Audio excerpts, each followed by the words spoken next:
If you wiped my brain tonight, every word of Mandarin gone, and told me that I had to start a brand new language from absolute zero tomorrow morning, I wouldn't panic. I know exactly what I'd do. I could write out the whole first 30 days on one page. What happens on day one before I learn a single word, where every hour goes, and the 2 or 3 small decisions up front that quietly decide whether the whole thing works. That's what this video is, the exact first month that I'd run in order if I were starting from nothing today. Not what I actually did, by the way. I got some things wrong the first time, and I will tell you exactly where. This is the cleaned up version, the one that I'd hand to my best friend. And the piece of it most people fumble isn't even the language part. It's the calendar part, and near the end, I'll point you to the exact tool that I use to lock that piece in so it survives contact with your actual life. Quick receipts so that you know this isn't just theory. I learned Mandarin as an adult, one of the hardest languages there is for an English speaker, and inside about 6 months, I was sitting at my wife's family's table having real conversations in Mandarin for hours. 我开始学习中文的时候，你觉得我们应该学习北京话吗？ What the hell? 因为我觉得我特别喜欢北京儿化音。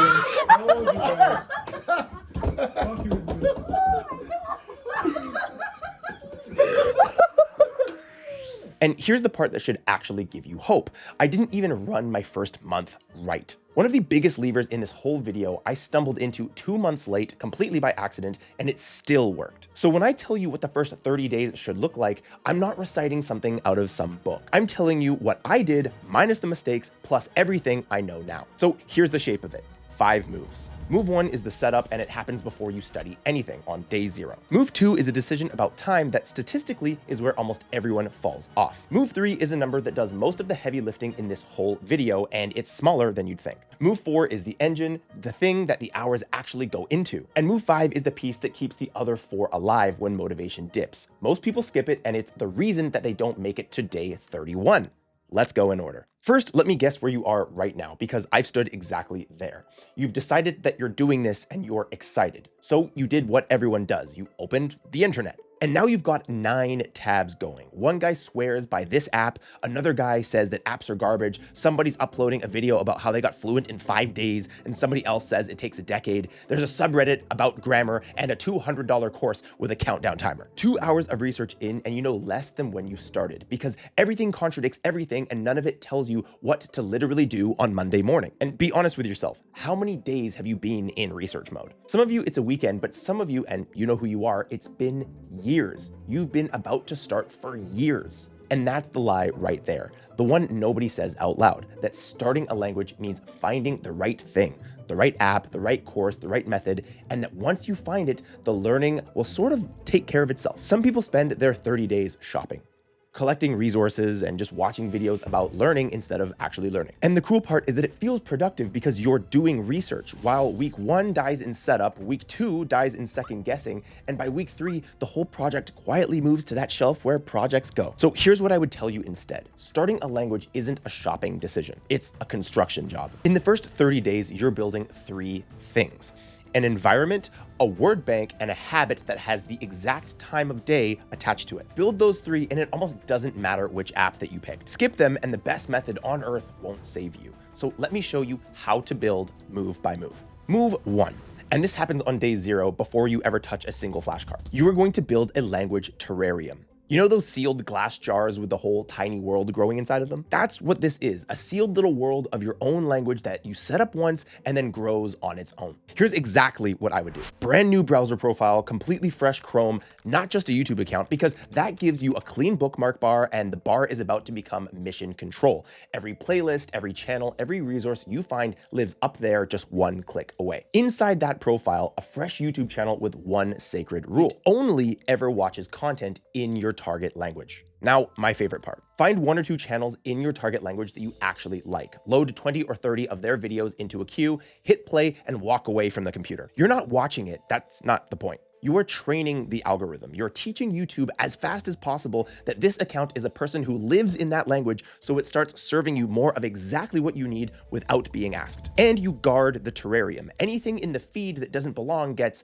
not interested or don't recommend channel. Cold every time. In my experience, this takes about a week until the feed completely flips, and now the same algorithm that usually eats your attention is working for your language instead of against it. One more thing on day 0, and it's for month 3, not month 1. Take an AI tool that can do deep research. I personally use Perplexity and describe the shows and genres you already love in English and have it find that kind of content in your target language. Almost everything it returns will be native level, way over your head. Perfect. You're not building a to-do list, you're building a shelf of stuff you can't wait to be able to understand. Bookmark all of it. The shelf changes the emotional math of this whole thing. There's something specific out in your future now, and every so often you'll peek at it and remember exactly why you're doing this. Move 2, and I told you this is where people fall off, so lean in for this one. Before you study anything, you're going to write down on paper or in your phone, somewhere that you're going to see it, the exact time of day this happens every day for 30 days. Not I'll fit it in, not evenings probably, a time. Because here's the rule I've come to believe about habits like this.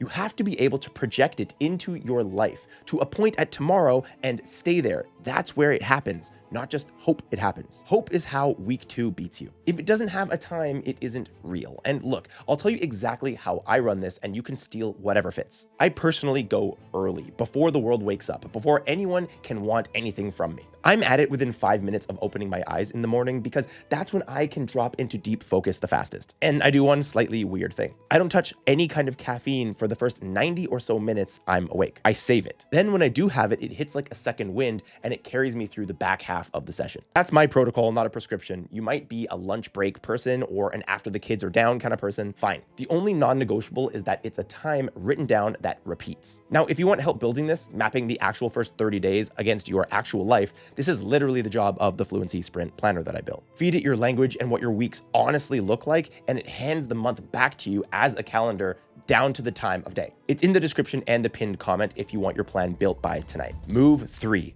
the words. And not just any words. This is a numbers game, and the numbers are almost unfair. Find a frequency list of the 1,500 most common words in your target languages. For the big languages, they're one search away. Those 1,500 words make up roughly 75 to 80% of everything you will ever hear in normal conversation. And just sit with that fact for a second. The language might have hundreds of thousands of words in it, and this tiny sliver at the top carries most of every sentence. That is the best deal you will ever be offered in language learning, and most people just never take it. So here's what I do. Put those words into a spaced repetition flashcard system. Any of them work, they all run the same principle, which is that the system shows you a word right before the moment that you'd otherwise forget it. And then you drill every single day at a pace of 15 to 30 new cards a day, depending on how hard that you want to go.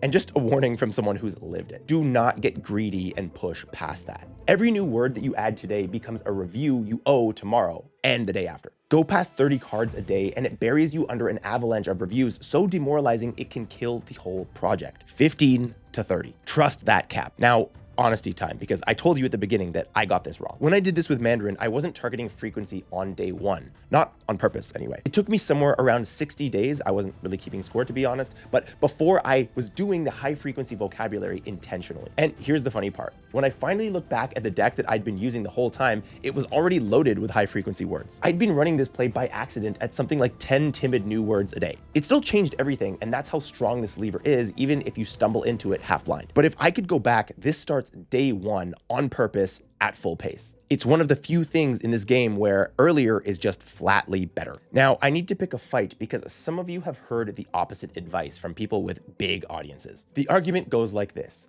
These are the most common words in the language. By definition, you'll meet them constantly, so don't waste time drilling them, just immerse and they'll soak in naturally. And you know what? That's actually not wrong. It's just slow. If you rely on immersion alone for your core vocabulary, you're passively waiting for each word to happen to show up enough times for your brain to keep it. It'll work eventually. But if your goals are what mine were, go as fast as possible and stay in the game long enough to finish, then you drill them on purpose, and here's the reason why. It's not just efficiency, it's identity. There is a day, and it comes shockingly early when you front load these words, where you stop being someone who's trying to learn Spanish and become someone who understands things. A sentence goes by and you catch most of it. Something clicks that you never studied because you knew the words around it. And the moment you start understanding things, this stops feeling like homework and starts feeling like a game that you're winning, and people don't quit games that they're winning. That's the dirty secret of why so many people are just done by February. Not because it was too hard, but because they went too long without feeling like anything was happening. The drilling buys you that feeling months earlier, and that feeling is what keeps you showing up.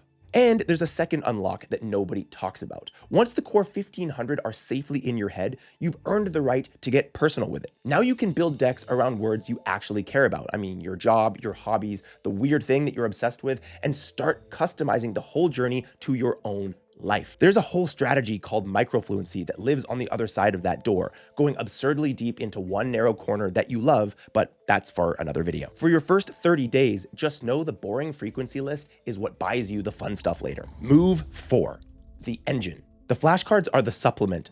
This is the meal. Remember that fresh YouTube channel from day 0? Here's the exact search that you type into it. The words comprehensible input, then your language, then the words super beginner. That parsing matters. Super beginner is the magic string that surfaces content designed for people with almost nothing yet. Slow, visual, packed with context, built so you can follow the story even when you barely know the words. That's where your hours go. And you'll feel the two halves of the system meet almost immediately. Words from your morning flashcards start showing up in your evening's videos like two halves of your day are passing notes to each other. Now on the hours thing, okay? 1 hour a day is the floor. 3 is where I'd actually aim for, and I want to be straight with you about why, because this is experience talking, not a study. Every time I've gone intense on a language, I've noticed the same thing.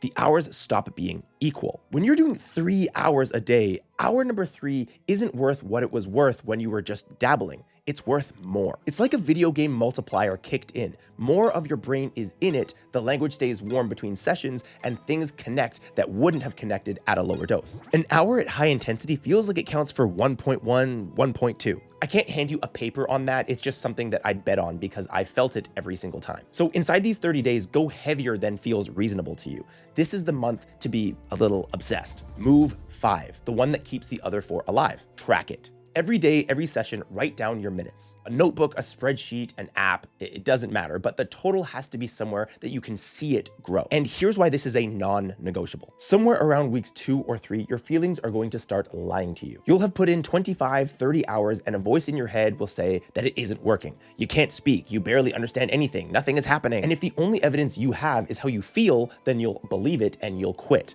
like almost everyone does. But if you've been tracking, you can look at a number that says 28 hours and the conversation changes. 28 hours is 28 hours. It's real, it's yours, and no bad afternoon can take that off the board. Because I'm going to give it to you straight. In your first 30 days, I'm not aiming for you to feel good. I'm not even aiming for you to feel like you're making progress. I'm aiming for you to watch a number go up. The number is the truth. The feelings will catch up later. They always do, but in month 1, the tracker is the only referee you can trust. It's half of the reason everything my students do gets measured. The day that you can see the thing, you stop negotiating with it. Real quick, if you're hearing all of these 5 moves and you're thinking, oh great, now I have to organize all of that. You don't. That's what the planner from move 2 is for. Your language, your real life, and out comes the month as a schedule. It's like one scroll below this video, so if that's something that might interest you, go ahead and check it out, no pressure. Now, the honest part. Do you notice what's not in this plan? There's no secret technique. There's no breakthrough hack. There's no app I'm pretending is going to change your life. There's a browser profile, an alarm, a word list, cartoons for beginners, and a tally of minutes. It's almost insultingly boring, and that's exactly the point. The first 30 days aren't won by the person with the most sophisticated app or method. They're won by the person doing 5 boring things every day while everyone is still comparing methods in tab number 9 on their browser. I've watched brilliant, motivated people lose this month to research mode, and I've watched completely ordinary people win it because they wrote a time on a piece of paper and defended it like it mattered. The whole game up front is adherence. That's also why, for what it's worth, the people I coach don't do month 1 alone. Having someone expecting your number every week does something that willpower can't. But alone or not, the plan is the same 5 moves pretty much. So let's say you actually do this. 30 days from now, here's where you're standing. You've got somewhere between 450 and 900 of the most valuable words in the language locked in and coming back on schedule.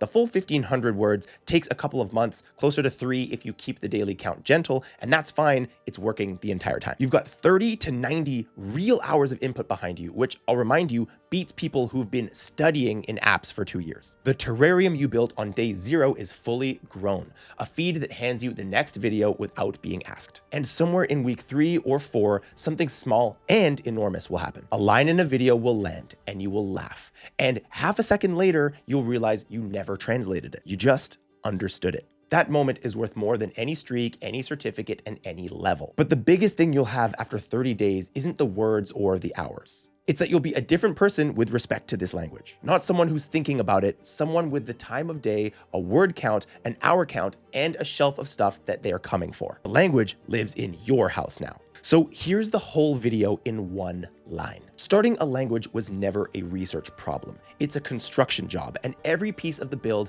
is boring, cheap, and available to you today. You don't need the perfect method. You don't need talent. I'm proof of that. I'm not talented at this. I'm systematic about it. You need a terrarium, an appointment, a word list, an engine, and a scoreboard. 5 moves. The person who starts building tomorrow morning at a written down time beats the person who finds the optimal method in March. Close the other 8 tabs. This was the tab. If you want the schedule piece off your plate tonight, go ahead and grab the Fluency Sprint Planner below. It builds the first 30 days around your actual life. And if you're looking at this first month and wondering what it's the first month of, where the on-ramp leads after day 30 through the messy middle, all the way to sitting in a real conversation, that's exactly what my video, The Fluency Roadmap, is for. This month is just the opening stretch of that map, and the roadmap is queued up right after this one. You don't even have to go looking. It'll be the next thing on your screen. Because the time is going to pass either way. The only question is whether day 30 finds you with 28 tracked hours or 28 open tabs. Thank you so much for watching, and I'll see you in the next one.